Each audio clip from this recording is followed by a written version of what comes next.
Mas não eram só as estatais que eram corruptas? Nunca foi. Todos os escândalos de corrupção que envolvem estatais têm alguma empresa privada envolvida.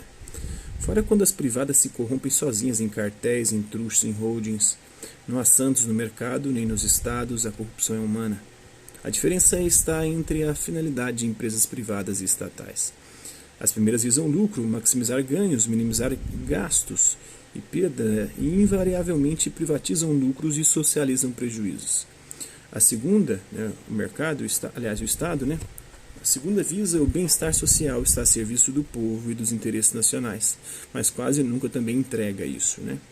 A corrupção é um problema da polícia e do judiciário, que devem investigar e punir quem quer que seja, do setor privado ou do estatal, mas jamais penalizar a sociedade atribuindo a corrupção ao fato de ser público ou privada. Muito menos se deve paralisar empresas estratégicas para a economia em nome do combate à corrupção. Tem um livro chamado Espetáculo da Corrupção que mostra isso, como a Lava Jato nos levou a uma crise econômica, que estava melhorando, mas agora a pandemia. Então, se não tivesse feito tudo aquele espetáculo pirotécnico que foi Lava Jato, dava para a gente ter tirado a Dilma e o PT do poder, mas não ter combalido a economia e feito a gente ter praticamente uma década perdida, que foi essa década de 2010 a 2020. Pois as empresas possuem operários, que possuem famílias, que precisam e dependem do trabalho para viver. A reação em cadeia na economia acontece quando setores fundamentais são imobilizados por conta da má-fé de alguns gestores. Veja agora o que está acontecendo por causa da pandemia. Está detonando a economia. Era o mesmo que o PT dizia lá atrás.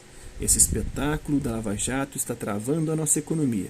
Tirou ali 2% do PIB de crescimento por conta da reação em cadeia das empresas de construção civil e que tinham contratos com o Estado do Brasil inteiro e que empregavam e que tinha toda uma cadeia produtiva. No efeito dominó, elas foram derrubando a economia. Então isso foi extremamente problemático. A mesma coisa está acontecendo agora. Porque tivemos que parar por causa da pandemia e a economia está se fudendo. E mais uma vez, o discurso é da economia. A economia ela é fundamental e pode também ceifar vidas da mesma maneira que a saúde e da mesma maneira que o combate à corrupção. O combate à corrupção é necessário? Sim. A saúde é necessária? Sim. Mas não a ponto de ferrar e destruir a economia. Por isso que a gente tem que pensar bastante nisso,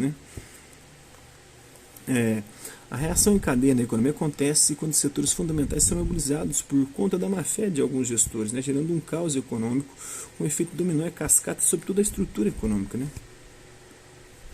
Ambas devem existir, uma atuando onde a outra não chega e todas contribuindo, cada uma à sua maneira, para o crescimento econômico e social. A iniciativa privada deve atuar livremente, mas com fiscalização. Limites para não descambar numa economia refém do capital privado e das especulações, enquanto o Estado e as estatais devem ter monopólio ou controle de tudo que for estratégico para a economia de um país, ou não. Atua no sentido de minimizar crises em momentos críticos do sistema capitalista, que apresenta problemas de forma cíclica e periódica. E os problemas do capitalismo se dão por causa do mercado e por causa do Estado. A intervenção do Estado causa problemas na economia e a atuação da economia até sobre o Estado e também a economia em si, ela produz bolhas naturalmente, que mais cedo ou mais tarde estouram e também não lidam bem em momentos como este, pandemia de crise, o liberalismo agora. Vamos deixar a Deus dará aí, vamos deixar o mercado realocar tudo e a produção, toda a produção, para a gente voltar a produzir bem. Mas deixa assim para você ver o que vai acontecer. Um caos social, revolução, rebeliões, violência subindo vertiginosamente e aí não vamos ter controle mais de nada.